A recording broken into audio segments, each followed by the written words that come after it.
बोलिए गायत्री माता की जय। आइए आज हम गीता चिंतन में अध्याय 3 कर्मयोग श्लोक नंबर 38 का चिंतन करते हैं, जिसमें भगवान अर्जुन से यह कहते हैं कि हे अर्जुन, ये काम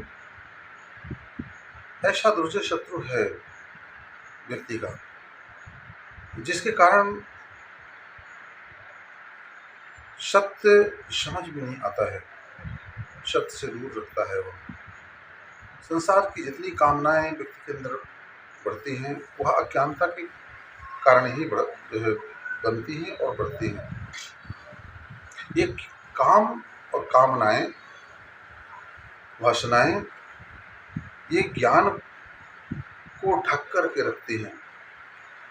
जिस तरीके से धुएं में अग्नि ढकी रहती है, तो धुएं का प्रभाव दिखाई नहीं देता, ये अग्नि का प्रभाव दिखाई नहीं देता।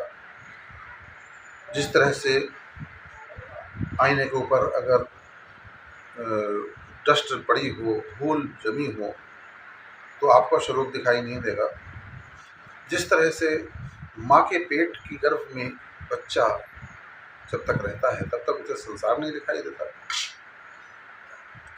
धूमेनावृतो वनिर्यथादर्शो मलिनचा यथोलभेनावृतो गर्भस्तथा तेनेदमावृतम्।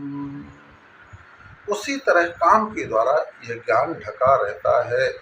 जिस प्रकार धुएं से अग्नि, मैल से दर्पण और जेर से गर्भ ढका रहता है, उसी तरह काम से यह ज्ञान ढका रहता है। जब तक हम अज्ञान को नहीं मिटाएंगे, जब तक अज्ञान नहीं मिटेगा, तब तक काम मिटने वाला नहीं है, कामनाएं मिटने वाली नहीं है। क्योंकि हमें तो संसार ही सब कुछ दिखाई देता है।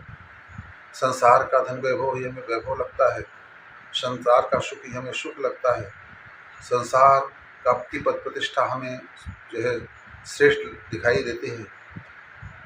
और यह सब है अज्ञानता के कारण, कामनाओं के कारण। जब तक संसार की कामनाएं नहीं जाएंगी व्यक्ति की, तब तक वह वास्तविकता की तरफ, सत्य की तरफ, भगवान की तरफ, आत्मा की तरफ नहीं चल सकता है। उसी तरह से आपृतम ज्ञानम एतेन ज्ञानिनो नित्य वैरिणम काम रूपेण कौन्ते दुष्पूर्ण अन्यंचा 39वें श्लोक में भगवान ने कहा है। यह अज्ञान रूपी आवरण से ही तो व्यक्ति ढका हुआ है, उसका दिमाग ढका हुआ है, उसका ज्ञान ढका हुआ है। और जब तक यह आवरण में व्यक्ति रहेगा, तब तक उसे बाहर की दुनिया, वास्तविक दुनिया दिखाई नहीं देगी।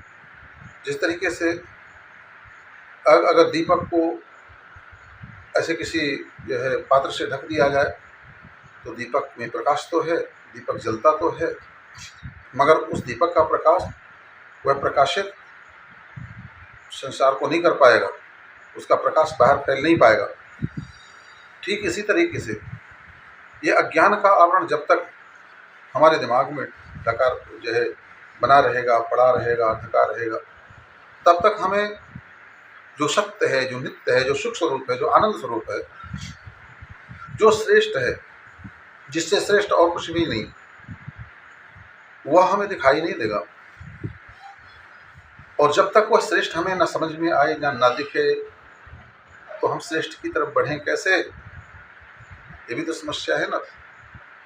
व्यक्ति को जो श्रेष्ठ लगता है, उसी के को पाने के लिए वह ललायत रहता है, उसी तरफ वह जो है बढ़ता है। विचार करिए, आज